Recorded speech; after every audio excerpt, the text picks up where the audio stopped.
the creepiest abandoned houses I think I've ever been to. And I'm not excited. It's gonna be an interesting night, that's for sure. Let's see if I can pull this one off.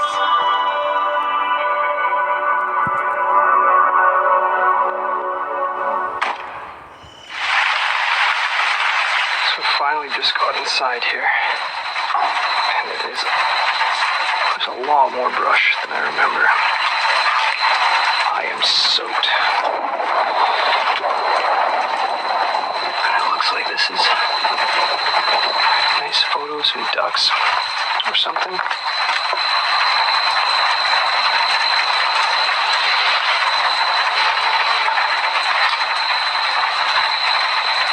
Hello? Hello?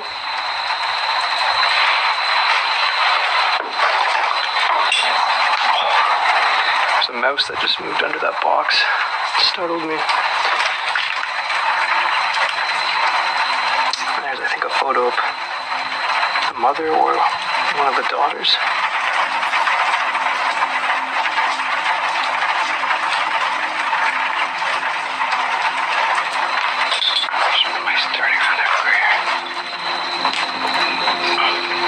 No stove, but the fridge is still here. I believe there's nothing inside. Please don't be smelly. Oh. Okay, that was a mistake.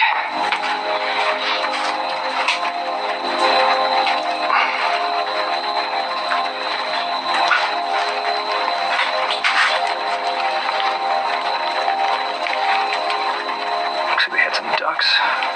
Maybe they farmed them, I don't know.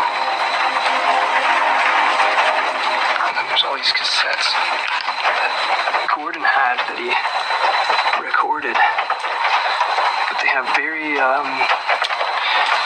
obscure names, found on Highway 55 or found on Highway 56, and things like that. And another thing to note while you're watching this is just how many beds, like this one in their main kitchen, are in the house, which is very peculiar for the last owner who lived supposedly alone. That's probably one of Gordon's scrapbooks here.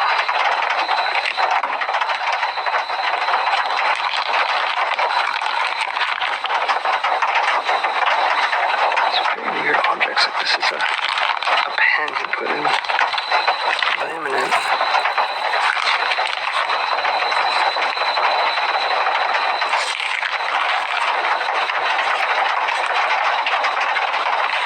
This house membership card. Some handwritten.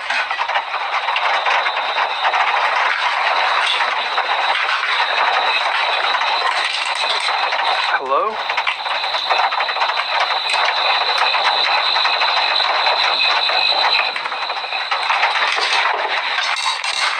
Oh, this is gonna be a tough one, guys.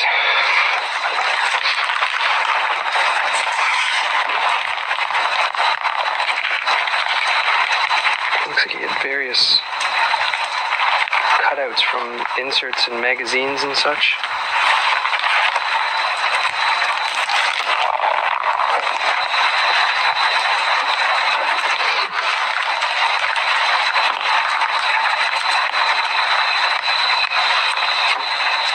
This one looks like it was just like letters and cards, maybe. Christmas blessings to you. The history of this location is actually quite peculiar in the sense that there's a lot of controversy as to who the family members that lived here were and exactly what they did. For sure we know that there was a mother, a father, and then there was supposedly 4 siblings. The father died at an early age, and the mother lived on to be about 104. And she raised 2 sons, Arthur and Gordon, and 2 daughters. I believe one of them was named Dina. The The other is the reason why this house is so strange, because she disappeared from all family records at a very young age, and there's only a few photos in this house that have her in it, and there's very little mention in any of Gordon's records or cassettes or anything of this second sibling, so I'm guessing she either passed away or went missing at a very young age. This family story is definitely a strange one, and tonight I'm going to try and show you guys as much as I can. We're going to listen to some cassettes and just try and figure out exactly what went on here. This must have been photos of the family, perhaps.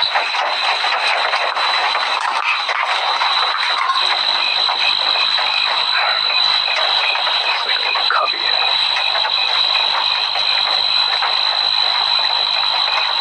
They had some medicine here last time, like some Advil, so I'm guessing this was like a little pantry. Looks like it would have been their sunroom here, and I gotta be careful with my light because it looks right out onto the road. This is Gordon's scrapbook. Lola, Jackson, and Gordon thinking about some fun.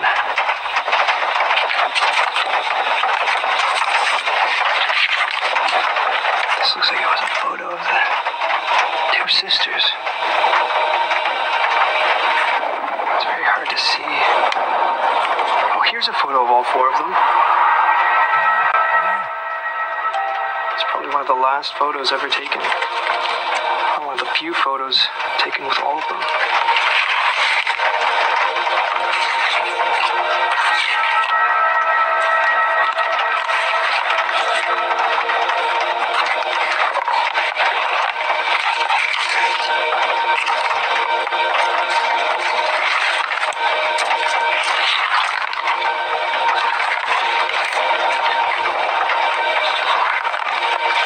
Sad to see that it looks like a little more destroyed than last time. Here's a letter he would write to news telecasters. So he idolized these ladies who would go on TV and talk about the news. And they would write them letters and they'd write them back, but he obsessed with them. He would also collect their birthdays and information about their birthdays. And he has them all written down in a list here. Here's another letter from the news telecaster. Dear Gordon, thank you for your kind letter of June 9th. I really appreciated it. This was 1976.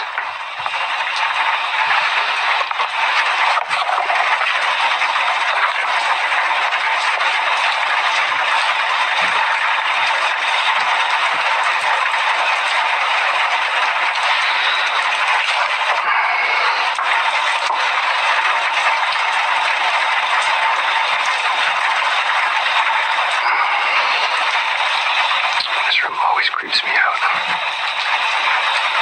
This was like their sunroom. They turned it into like a makeshift bedroom for someone.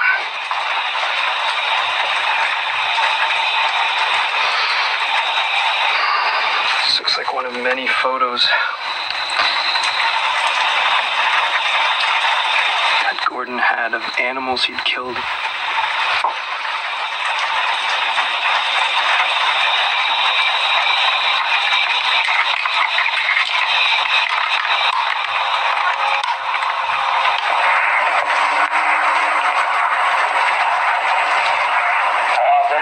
Thursday night, it's 7:31.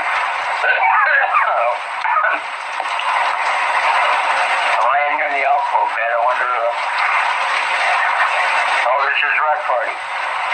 I've got the homemade condenser lighter blown off my left ear.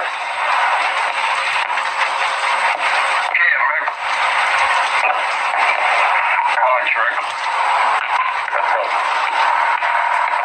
Okay, what's wrong with it? Why doesn't it work? No, I don't see anybody going to another light when they die. You're holding on to the braid, removing it, pushing the berry clip, moving various connection to your wires, pouring straight around my earlobe. Old projector slides. You can see this one's looks like it's of the moon.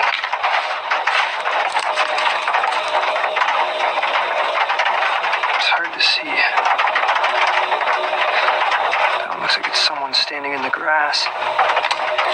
They're just everywhere. That one just looks blank.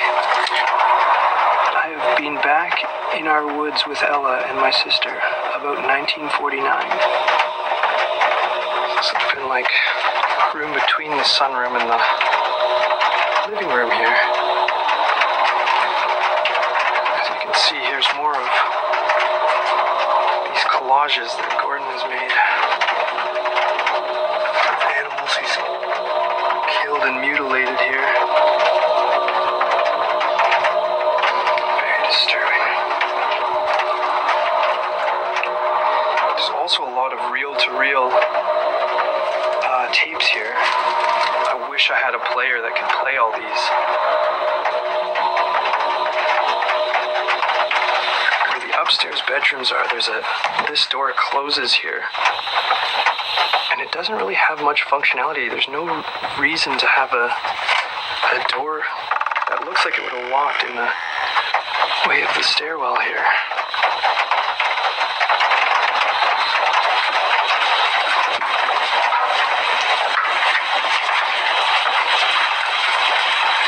Something worth noting here, and I noticed this my first time at this house, is this dresser would have been covered with books and toys and other various objects. But if you look behind it here, push this out of the way, it's actually blocking an entrance to an unfinished attic. And on the other side of that attic, right there where you see that pink open door, that's actually a secluded kids' room. And that, ladies and gentlemen, is where I'm going to be sleeping tonight. The last time I was here, there was a raccoon staying in this attic. So I'm hoping that he's gone now, and that I don't have to worry about him. Let's press on. I don't want to stand on anything other than these supports. Oh, you can see the cobwebs. I'm gonna have to walk right through that.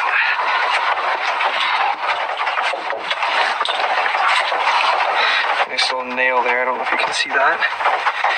And the last time I came here, there was actually a latch right there, so they could lock it from the outside and actually put someone in here.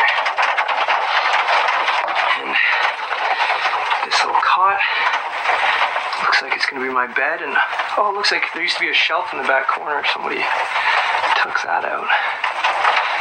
But yeah, this is my comfy abode for the night.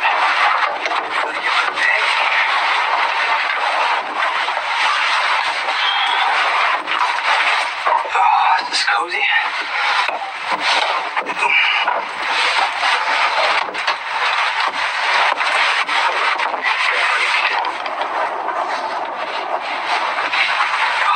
Seeing like shadows through that little door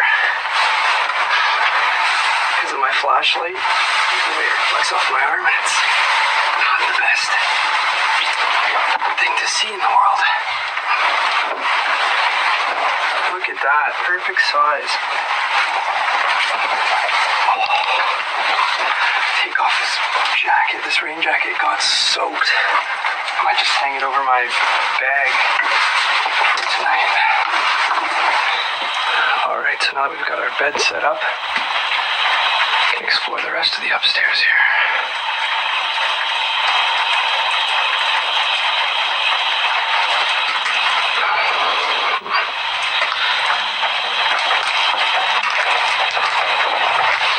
This is like an old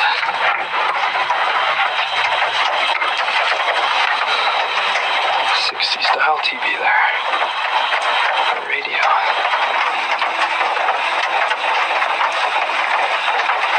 And look at the piping that would have drew heat all throughout the house during the winter.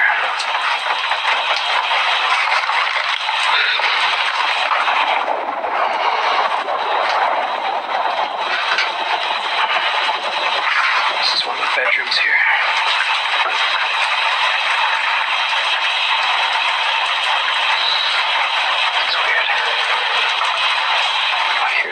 the animal art. It looks like a skewered raccoon that he trapped and killed.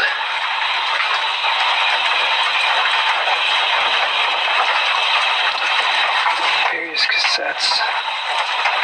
Corsair Avenger Wingwalk Files. Hurricane Down. Plane Crash Black Box. Various different names.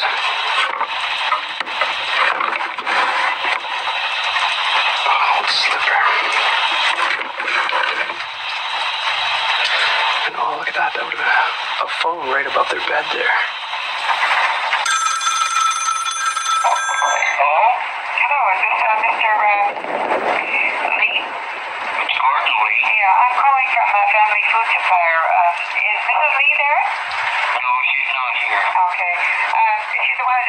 Shopping in the family. Well, she was my mother, but she's with my brother. She's old feeble age now. Oh, okay. So then it's just one person. You don't do any grocery shopping then for a family then, eh? No, I buy some groceries myself. Yeah, but just for one person, eh? Yes. Oh, okay, sorry to trouble you. Okay. Bye-bye. Bye. I should mention that this is a Monday night. I'm sure the time is approximately 7 p.m. Monday night, January 22nd, 1995.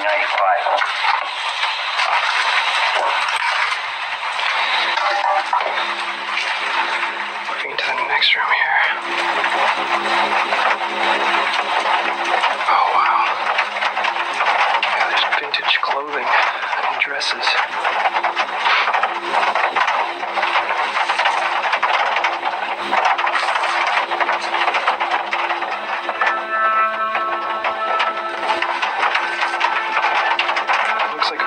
This room was very into fashion. Perhaps maybe the eldest sister. This TV. Miss Thompson advises, man takes wife for granted.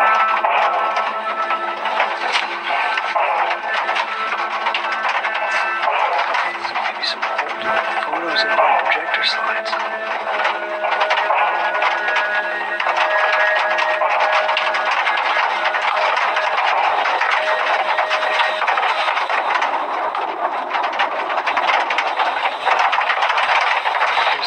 Room here.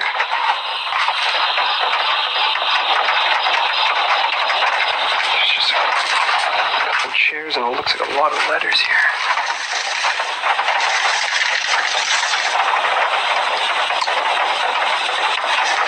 Sleep. Science units. It looks like this is like all their homework and stuff.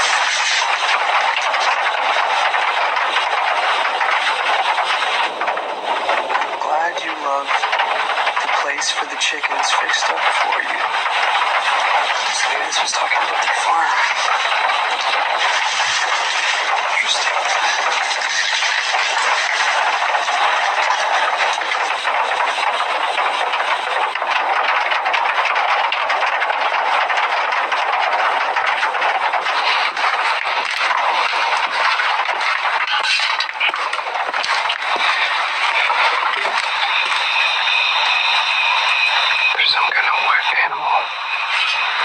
Wailing outside.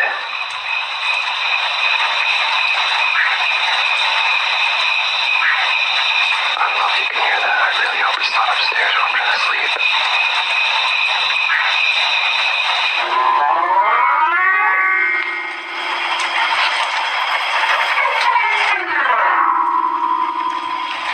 This looks like it would have been their living room. And it has a nice piano. And some more photos of the family. Here's a certificate for being a member of leader of the opposition in Ottawa for 90 years.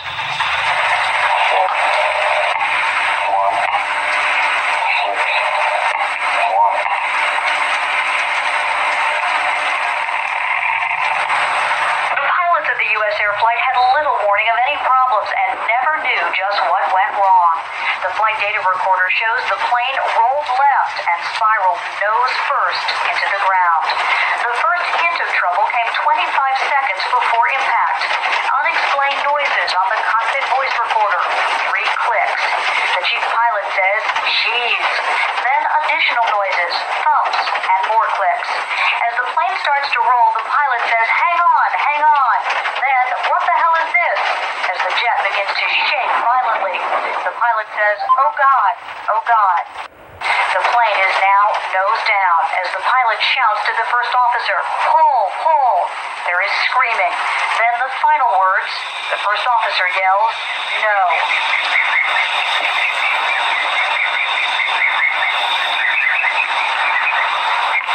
Hello? Okay, I need to take off my headphones.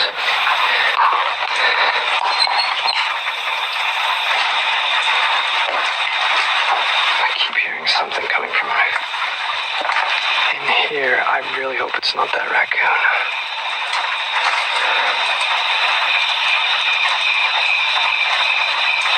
So this would have been the parents' room in here. And I can't really walk in here because it's kind of cluttered and the bed just barely fits the room. As you can see, they had all kinds of religious plaques and such up on their bed about all mothers.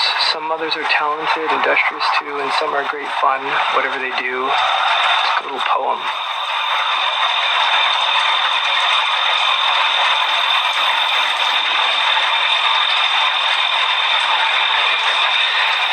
That one says, "But he was wounded for our transgressions. He was bruised for our iniquities.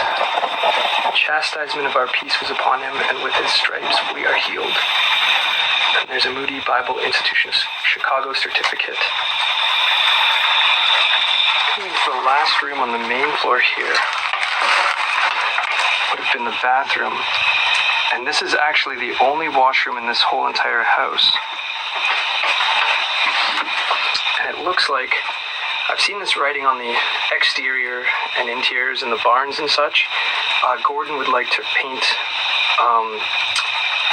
instructions and stuff that he did and document stuff in this fashion, in this all caps font on the walls and various parts of his property. The entrance to the basement.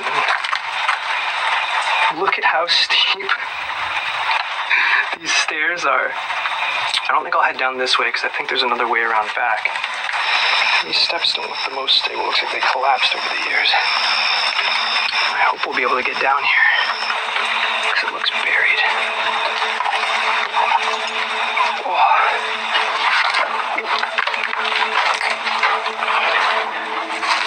Hope we don't find a body down here. So that would have been just underneath the foundations of the home.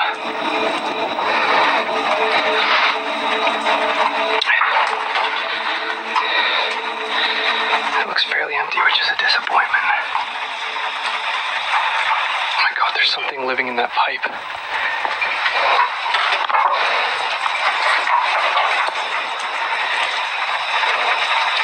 Can you hear that? I was just packing up my headphones. The pipes just began to shake. It's like something was scurrying around in there. All right, let's get out of here.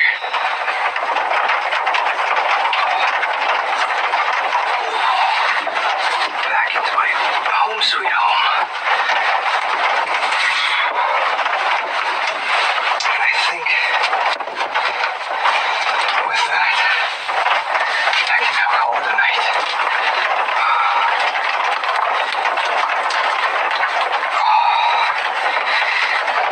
I just hope I don't need to jump up in the middle of the night. I might crank my head off this probably like 2-foot high ceiling. Despite the fact that a little girl slept in this room and was probably mortified by her confined living quarters, it's actually a pretty comfortable place to sleep. I'd say this is probably probably the most comfortable bed we've seen on Alone yet. And good back support. Just hope I don't roll over too much or I might fall off the cot here. Yeah, anyways, I think I've done enough for tonight. I'm exhausted. And I'll see you guys in the morning.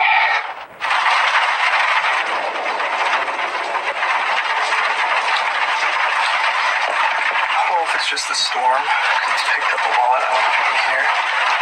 But there's like a loud banging sound downstairs. I don't know if a draft got in or not.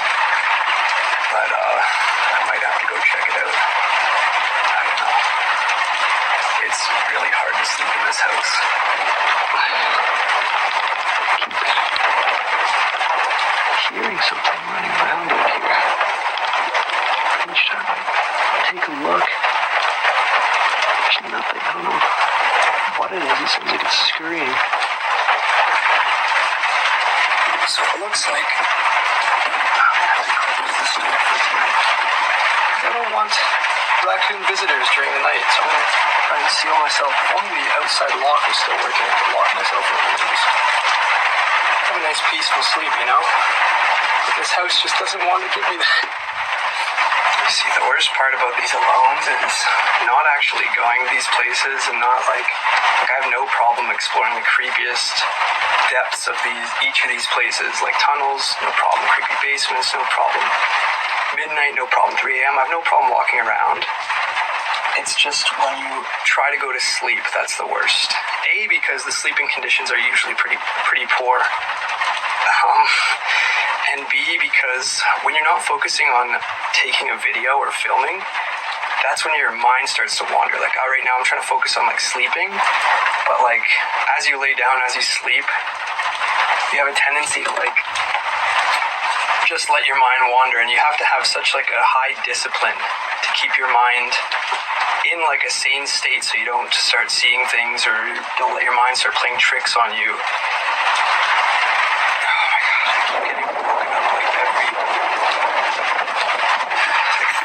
Because this storm is picking up and like you don't even understand. It's just like echoing off this chamber.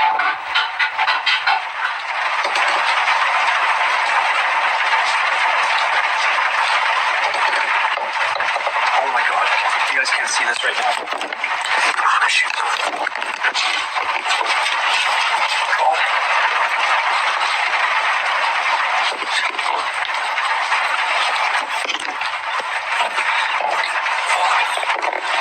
Turn this camera. I hope that wasn't a person.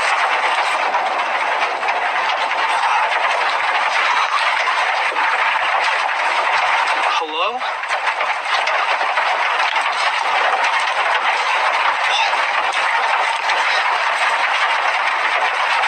Okay, so this was that bang you just heard.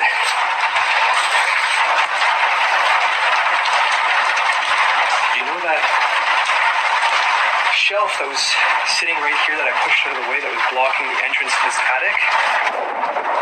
It just almost took a tumble down the stairs.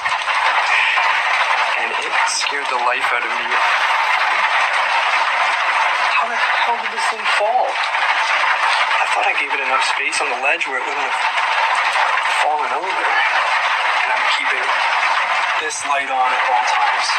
Because in case of an emergency where I need to get out, I have to be able to see and grab my gear. But there's no quitting this man. I will stay the night here, even if it kills me.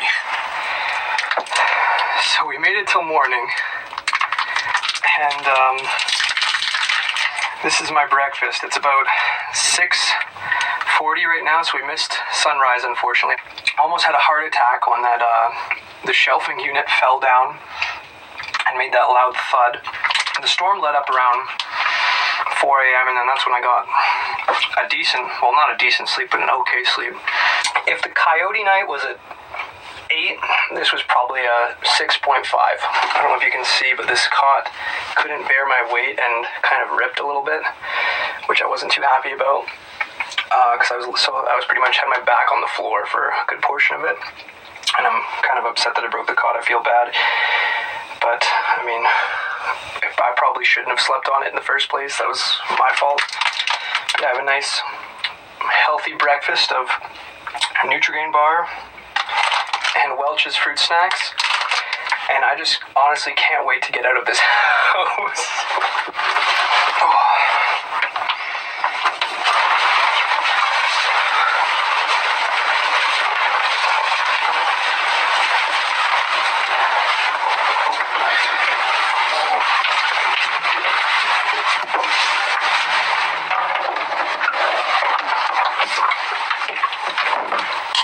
I cannot wait to get out of this attic. Oh.